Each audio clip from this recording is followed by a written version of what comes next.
Good afternoon from Le Bourget Air Show, where once more we're enjoying another sunny and I might say very hot day at Paris International Air Show. But the heat is not going to stop us, and I'm standing here at the Airbus static display right next to WOW Air A321neo. WOW Air has just become the first airline to operate an A321neo in Europe, and we just had the delivery ceremony here this morning at Paris International Air Show. So as you can see, this is really live, and we're trying to bring to you the latest news straight from Paris. By the way, all our daily posts, videos and photos on social media are being really successful. We're receiving thousands of likes and followers every day. So thank you very much. Please keep following, keep commenting and keep sharing our posts. One more day, in about 3 minutes we will start with today's flying display with my colleague Clay. But before that, I would like to introduce a new episode of Meet the Expert. This morning I was with Matt Evans to talk about the Skywise. Skywise is a new digital aviation data platform, and it was also presented here at Paris Air Show only yesterday. So please meet the expert and stay connected for the following flying display.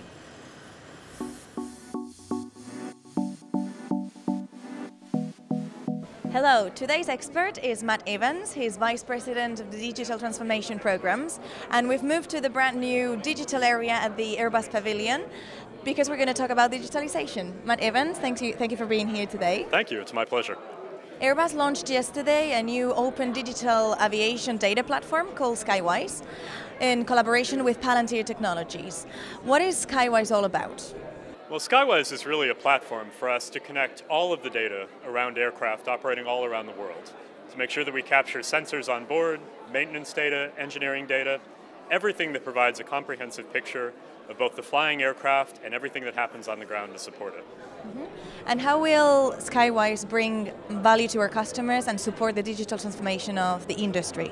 Well, for airlines, Skywise really provides a unique approach to integrated fleet management and operations. So every user at an airline can now see the full context of their operations and the data around it.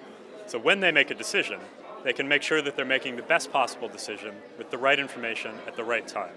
So faster, better choices to optimize operations. And when will it be available? Well, Skywise is already available today. The platform is going to continue to grow and continue to develop as we connect the entire aviation ecosystem. We've already begun working for many months with early adopter airlines, and as of today, we're welcoming even more to join us on this journey. What other digital projects is Airbus working on to unlock the power of data? Digital transformation at Airbus is a really broad subject. We continue to drive digital technologies into engineering, into production, as well as into customer service and support. Our engineers today, for example, are using digital technologies to follow the aircraft throughout its entire life cycle. So we're looking at things in operations all around the world, and our engineering and design process doesn't stop at entry into service. We continue to make the product better and better over time, and we expect to see even more of that in the future. Matt Evans, thank you very much for your time today, and we'll see you tomorrow in the next Meet the Expert. Well, I hope you like this Meet the Expert of today, and now it's time for the flying display, Airbus flying display, with Clay. Clay, over to you. Thanks very much, Manuela. And as you mentioned, it's really hot here, and it being June the 21st, which is the longest day of the year and the shortest night, it's Fête de la Musique in France, and what that means is music being performed outside and venues all over the country. And of course, two songs come to mind as appropriate songs for Fête de la Musique at a very hot air show. One is the Cole Porter song, It's Too Darn Hot, and it is too darn hot. It's 36 degrees Celsius today here. But the other one that comes to mind is Frank Sinatra's Come Fly With Me. And today we hope that you will enjoy coming and flying with us here at Airbus, where we like to say, we make it fly. Now we have a special treat today because about 30 minutes ago, the Tiger helicopter, Airbus's multi-role attack helicopter, took to the skies, and our colleagues here in the video team managed to get some video of this, and it's a special treat because we get to show this to you in addition to the fixed-wing products today. So let's take a look at some of the highlights from the Tiger flying display earlier.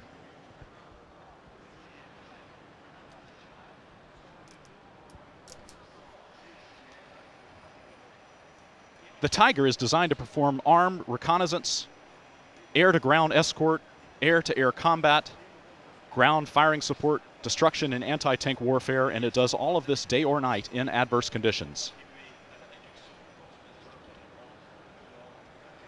The Tiger attack helicopter has proven its capabilities during operational deployments in several theaters of operation.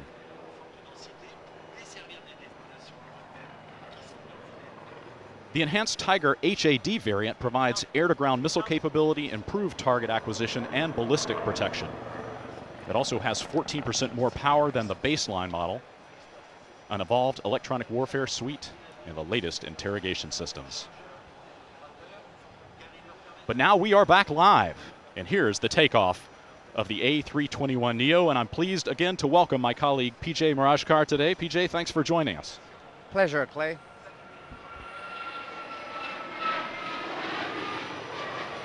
Once again, the pilots on today's A321neo flight are Frank Chapman and Sean Wilde. Also on board are flight test engineers Jean-Michel Pin and Sandra Boer-Schaefer.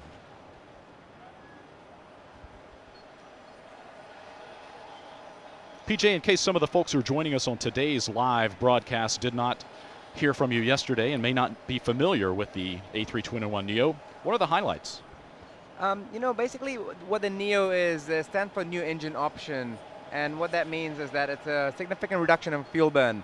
The NEO includes the shocklets and the new engines, and we have two choice of engines, which is the Pratt & Whitney GTF and the CFM LEAP 1A. And this particular aircraft that you see flying has a CFM LEAP 1A. And both these engines bring a 15% fuel burn reduction compared to the current engine option aircraft.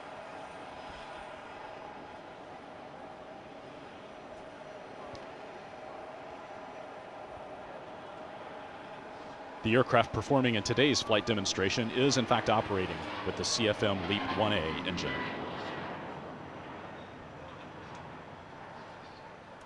It's been a very good air show for Airbus in terms of the A320 family.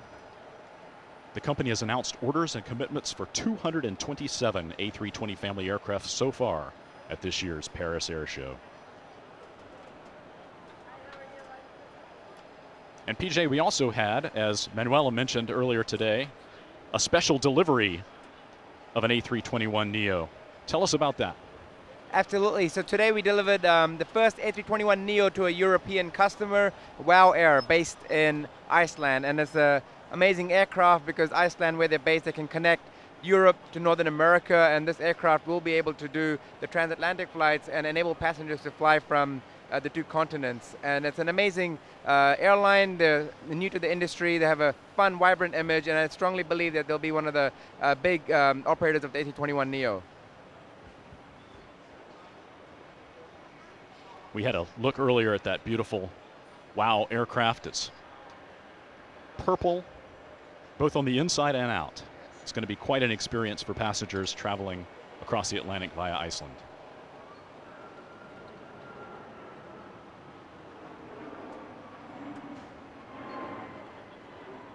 With more than 5,000 orders received from more than 90 customers since the launch of the A320neo family in 2010, the A320neo family has captured some 60% share of the market.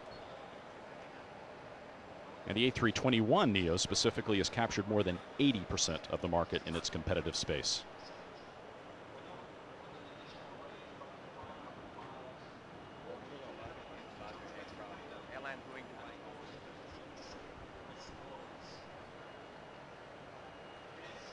So PJ, why is the A321 so dominant in its market space?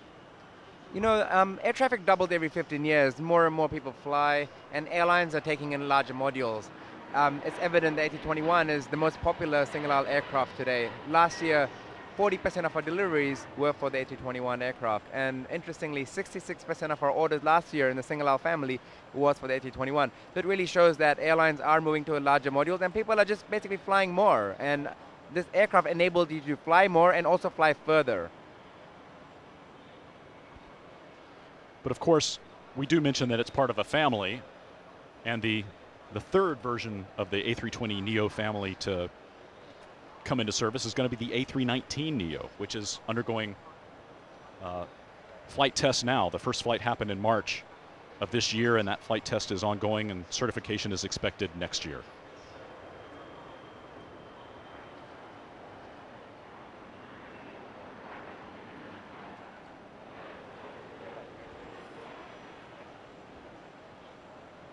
And of course, available on all of the models of the A320 family is a new cabin.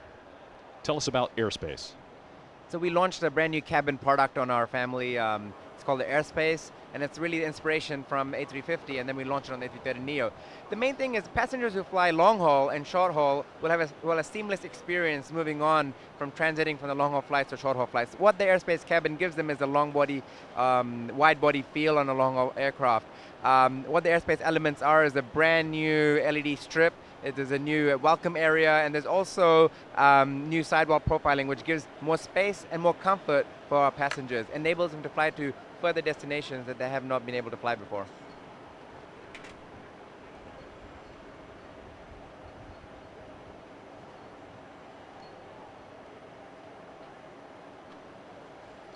A distinctive feature of the A320neo family, including this A321neo, are the sharklets, the large wingtip devices.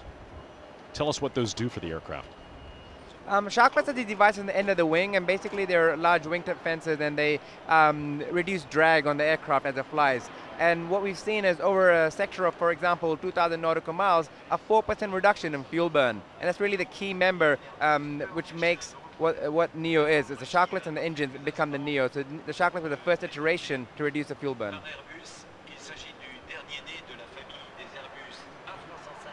And as the demonstration flight of the A321neo comes to an end, so does our conversation. PJ Marashkar, A320 Family Marketing Manager, I want to thank you for your time here. Appreciate your insights. Thank you, Clay. Have a nice day.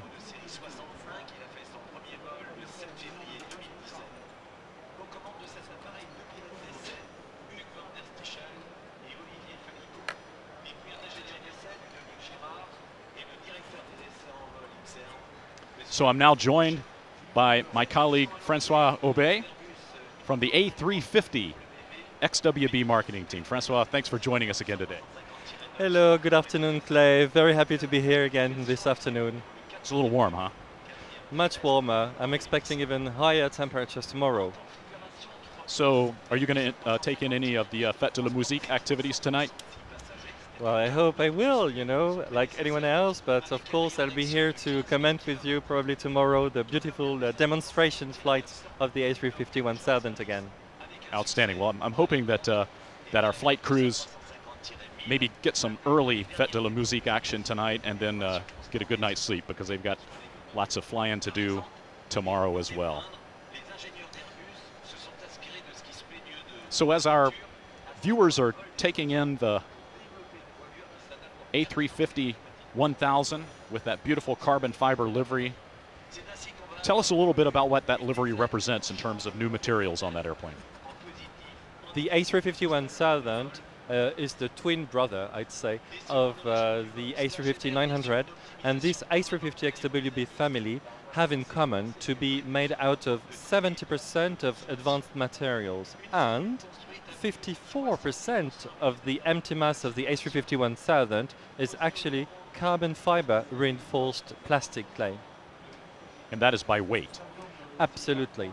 But the intent is not only to reduce weight and make this aircraft the most efficient twin-aisle aircraft we have on the market today. It's also there to reduce the maintenance cost of this airframe, reducing it by 40% compared to generation aircraft it is now replacing.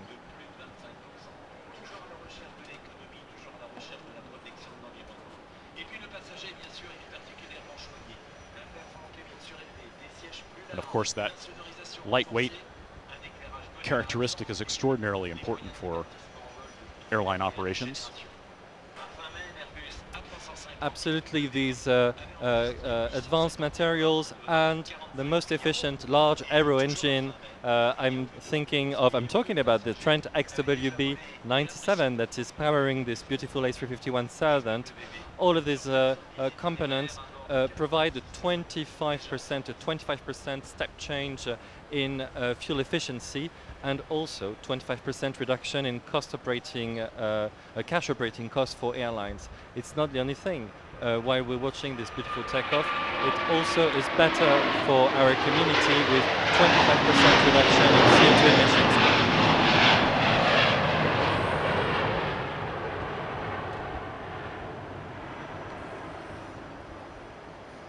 Francois, you referred to this as a beautiful aircraft, and indeed it is. I think it's the most elegant aircraft flying today. Flown very elegantly, I might add, by our pilots Hugues van der Stichel and Olivier Phalippou, with flight test engineers Ludovic Girard and Patrick Touchet. And the third pillar, of course, and it's highly recognizable in these beautiful pictures of this step change in fuel efficiency, comes from the state-of-the-art aerodynamics of the A350 XWB family. It's inspired by nature. That includes unique morphing wing features that continuously optimize the wing loading throughout the flight, thereby reducing drag for the lower fuel burn. It's a good look there at those morphing wings.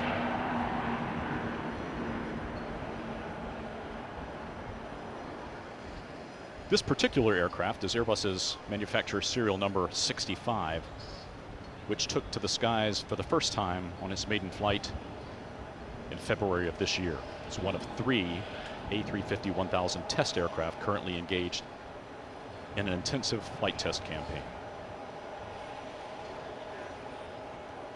When do we expect to see certification and delivery of the first Dash 1000, Francois? We are delighted that the certification campaign of the A350-1000 is doing extremely well. We are using 3 aircraft for now, and we are well into the certification process. We will be delivering this first customer aircraft later in the year, in the fourth quarter of 2017, to our launch customer, Qatar Airways.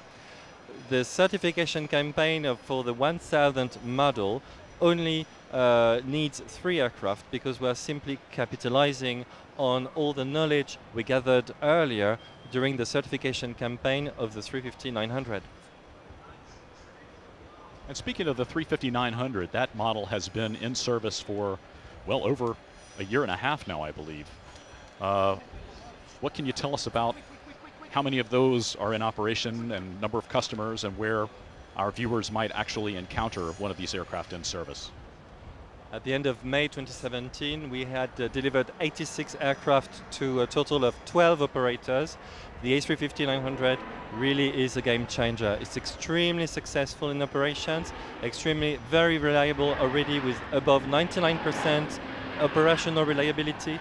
Passengers are delighted with the type, because it's better comfort, it's better travel conditions, and it has already performed above 46,000 flights. Just imagine that is actually more than 11 million passengers that already enjoyed the extra comfort provided by the XWB family. My only regret is I'm not one of those 11 million yet, so I'm going to look for the opportunity to fly very soon.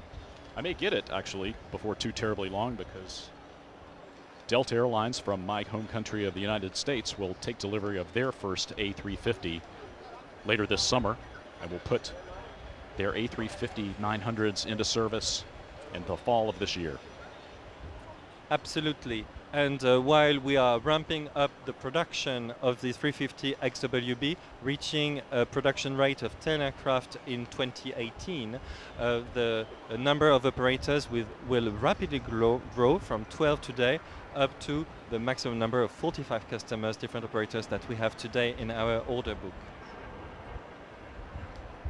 And that order book continues to grow.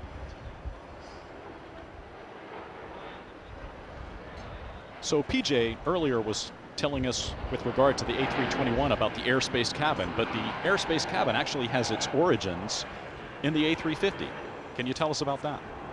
The airspace cabin is a brand that Airbus created based on the innovation and the modernity of the A350 XWB cabin. So we could actually say that the A350 XWB is the founding member of the Airspace by Airbus cabins. But it's not limited to this aircraft family, as you rightly say, Clay, because the airspace cabin is already going to equip the A330neo, that is the lower part of our leading wide-body family.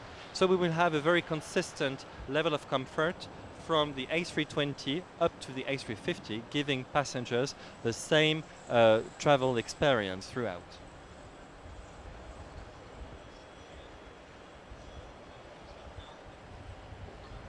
Our A350 flight crew is wrapping up a beautiful flying demonstration, yet another beautiful flying demonstration. I had lunch with this flight crew today, and they were just raving about the flying characteristics of this airplane. And Hugues van der Stichel told me, Clay, it's easy when you have such a beautiful bird to work with.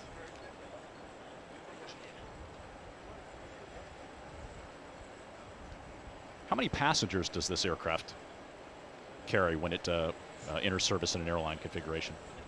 In a typical 3-class configuration, the A350-1000 has 366 seats. That's actually 40 more seats than its sibling, its brother aircraft, the A350-900, and also 40% added space for premium classes. We got to look there at the distinctive windscreen of the A350, making the aircraft look like it has sunglasses, which are a pretty good idea on a day like this in Paris. I think maybe tomorrow, Francois, you need to wear some sunglasses.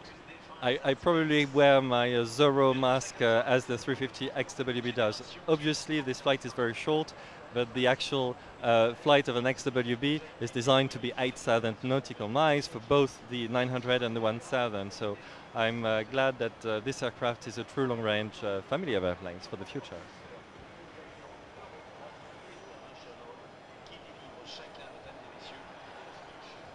Francois, I want to thank you for joining us again today. Always a pleasure, and we appreciate your insights very much. Now, you can go somewhere cool. Yes, I'm looking for some shade. See you maybe later. Just make sure you can see the next flying display, because it's going to be great too.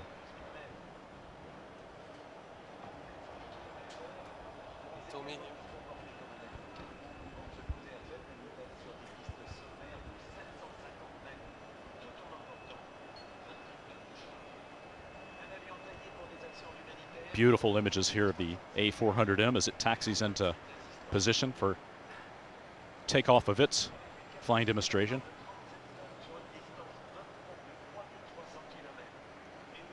I'm joined again by my colleague Damien Allard from the A400M marketing team. Damien, welcome. Good afternoon. I'm delighted to be back here to comment the amazing demonstration of the A400M airlifter. And I see that you're well prepared, maybe a little better than Francois was, because you've got your sunglasses on, which is a very good idea on such a hot day. Damien, who's our flight crew today here on the A400M? So today the aircraft is flown by Nacho Lombo, who is an ex-Spanish Air Force Mirage F1 fighter pilot. He has flown more than 6,400 hours. He graduated from EPNER. The co-pilot is Eduardo Curiel, also ex-Spanish Air Force F-18 fighter pilot. And then we have as flight test engineer Cesar Gonzalez, who is also the head of A400M flight test. And then we have the test flight engineer Philippe Carrère, who is from the is an ex-French Air Force flight engineer.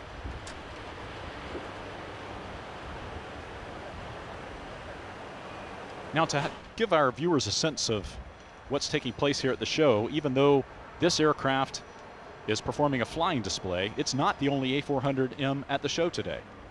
Correct. We have one A400M on the static display from the French Air Force. It's MSN 33. It's the first A400M with tactical capabilities. The ability to use its self-protection system, the ability to land onto unpaved airstrip, and with an armoring kit to protect the aircraft from a 12.7mm bullet.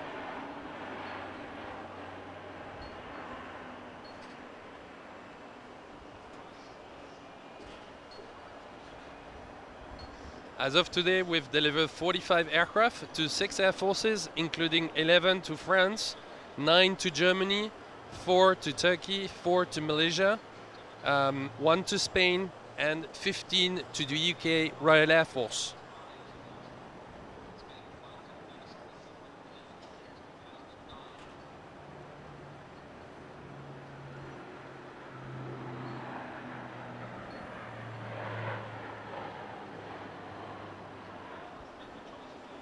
So since we have the French Air Force A400M here, MSN 33, as you say, what kind of operations has that aircraft and its sisters in the French Air Force been undertaking? As of today, the A400M is becoming the main transport aircraft for all the operation where you have the French armed forces, mainly in the Sahel region, in Mali, mainly Mali, Niger, and also in the Middle East, mainly in Jordan and in the UAE to support French fighter deployment.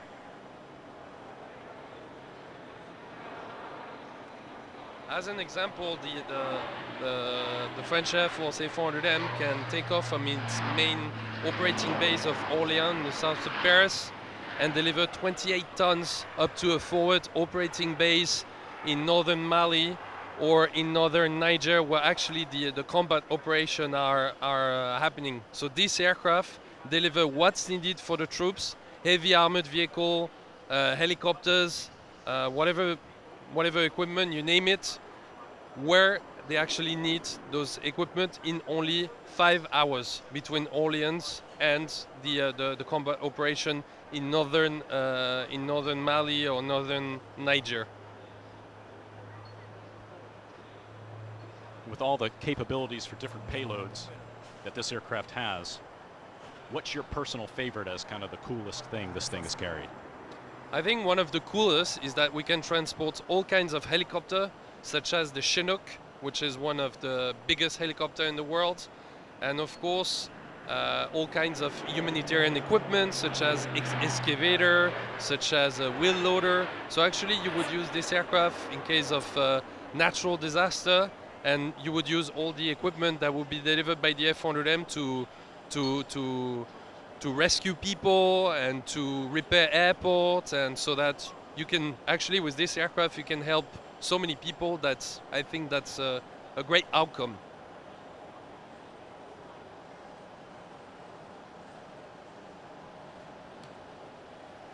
And of course, the A400M can serve as a tanker as well. Yes, any A400M can be equipped as a 2-point tanker. In 2 hours, you can fit wing pods and cameras, and you can refuel 2 fighters. And it can also be fitted with something that is called HDU, hose and drum unit, to refuel another A400M. Now the A400M is about to perform the 120 bank angle, which is probably one of the most famous maneuver of this very agile and maneuverable aircraft. Why is that important? It's very important because being a military airlifter, it needs to operate over hostile environment where you may have a surface to air missiles, and you need to avoid it. So you need maneuverability. I know that our test pilots love flying the A400M, but what have you heard from some of our customers' pilots? Yes, most of our customers, they think, or at least they judge that because of the fly-by-wire of the A400M, that this aircraft is almost like flying a fighter. Okay, it's slightly heavier, but still it's extremely maneuverable, as you could see from the 120 bank angle.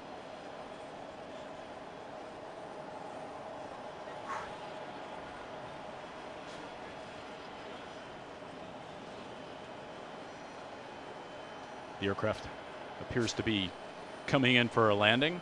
What should we be looking for on this landing, Damien, and why is that important? It's very important because when you need to operate onto unpaved airstrip, in most cases the airstrip is very short, and this aircraft can land on a very short surface, as short as 800 meters, which is the equivalent length of the Champ de Mars, this lawn that you have in front of the Eiffel Tower. And you'll see you perform a reverse maneuver, because on most unpaved airstrip you don't have any ground facility. So the aircraft need to be able to move on its own in very limited space.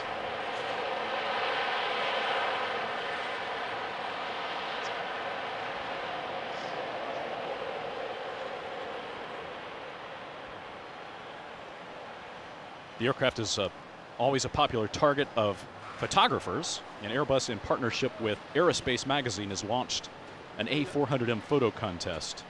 Details on that are at a400mphotocompetition.com. Check it out, and if you're one of the lucky winners, you will get to go to Seville, where this aircraft is assembled, and I think also have the chance to operate a full flight simulator session of the A400M. Is that correct? Yes, that's correct. On the full flight simulator, it's a level D, which is the most realistic level of simulator. So actually it will be like flying the actual lifter. I'm very jealous. I think I would very much like to do that, but as an Airbus employee, I am not eligible.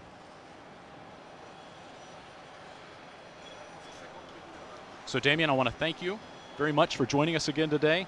Always a pleasure and always great insights from you. Thank you very much. It was a pleasure.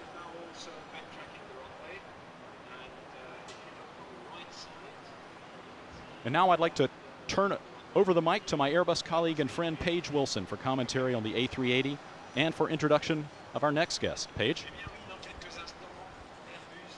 Thank you very much, Clay. It is my absolute pleasure to talk about the iconic A380, the world's largest, most spacious and graceful airliner, offering passengers a distinctly smooth, quiet, and comfortable ride. I'd like to welcome with me today Joaquim Toro Prieto, Airbus's head of market analytics. Good afternoon, Paige, and thank you very much for inviting me today. Very happy to have you here with us. Now, Joaquin, I'd like to tell our viewers that today's flight is piloted by Airbus's chief test pilot, Christophe Caille, assisted by Jean-Louis Rabillot. The flight test engineers on board are Gérard Desbois and Jean-Philippe Côté, head of development flight test for Airbus.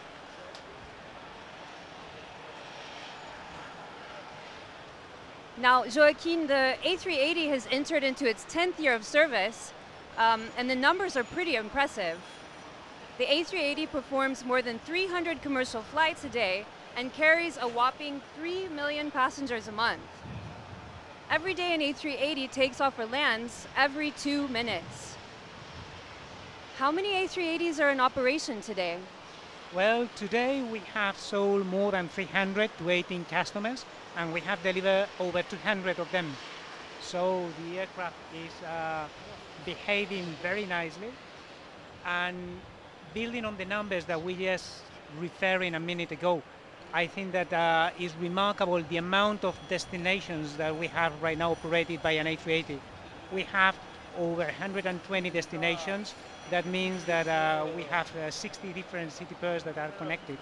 So that's very important numbers. If we look into regions, for example, in North America on a weekly base, you will find more than 480 weekly flights operated by A380. And there are airports like London Heathrow, where you will have more than 50 daily flights operated by A380. So it's in some of the regions of the world where we have congested operation, the A380 is playing already a key role to support the growth of the traffic.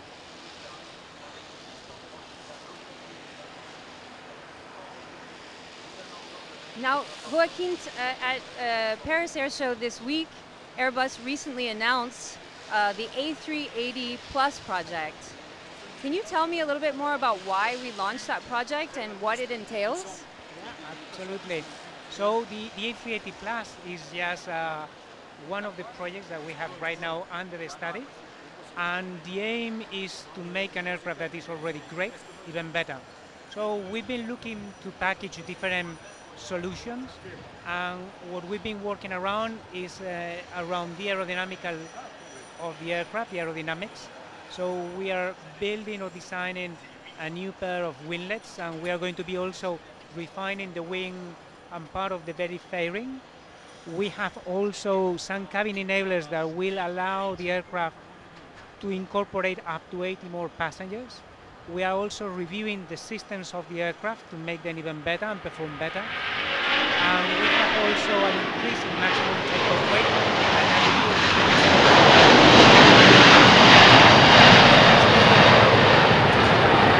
the aircraft needs to be is flying and not on the ground operation. So we put together all these different elements.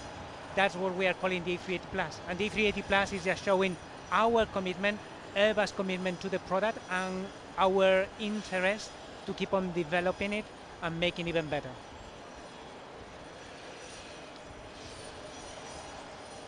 And it is a beautiful day to be flying at the Paris Air Show.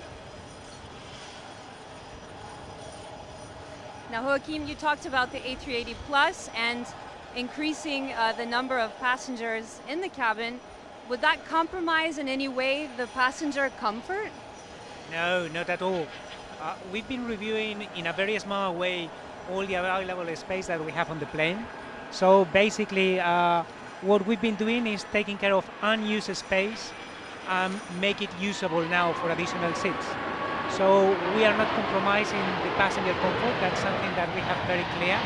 And we are adding those additional seats without any compromise.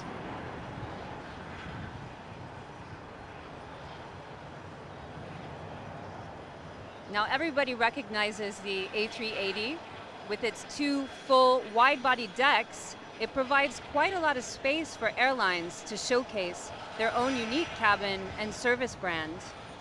What are some of the features airlines have uniquely put into their A380s? Today, you have a lot of sophisticated airlines. I don't want to give names because all of them, they are very proud to be flying the A380. But you will find very sophisticated configurations with very highly premium products. But maybe the point is not to think about premium passengers. Also for economy passengers, the amount of comfort that the A380 is facilitating to them is tremendous. The main deck is wider by more than half a meter than the 747. So we are providing a lot of volume, a lot of available space. It doesn't matter if you're flying in first class, business class, premium economy, or economy.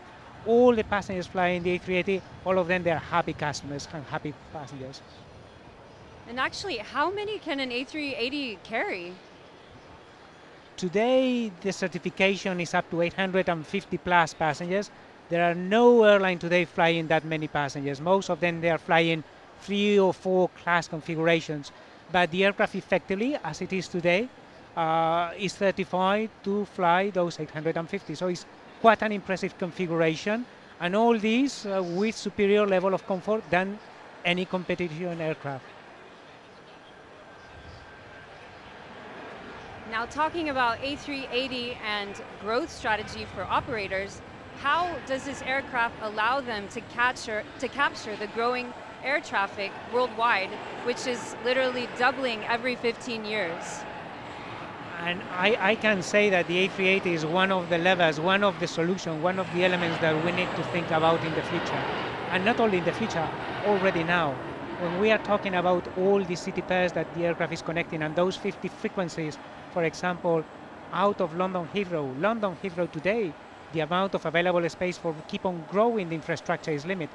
So the A380 is already playing a key role in solving all this congestion. The A380 is today and in the future a key solution to allow and facilitate that everyone will keep on flying and that the airlines will keep on adding additional destinations and additional city pairs.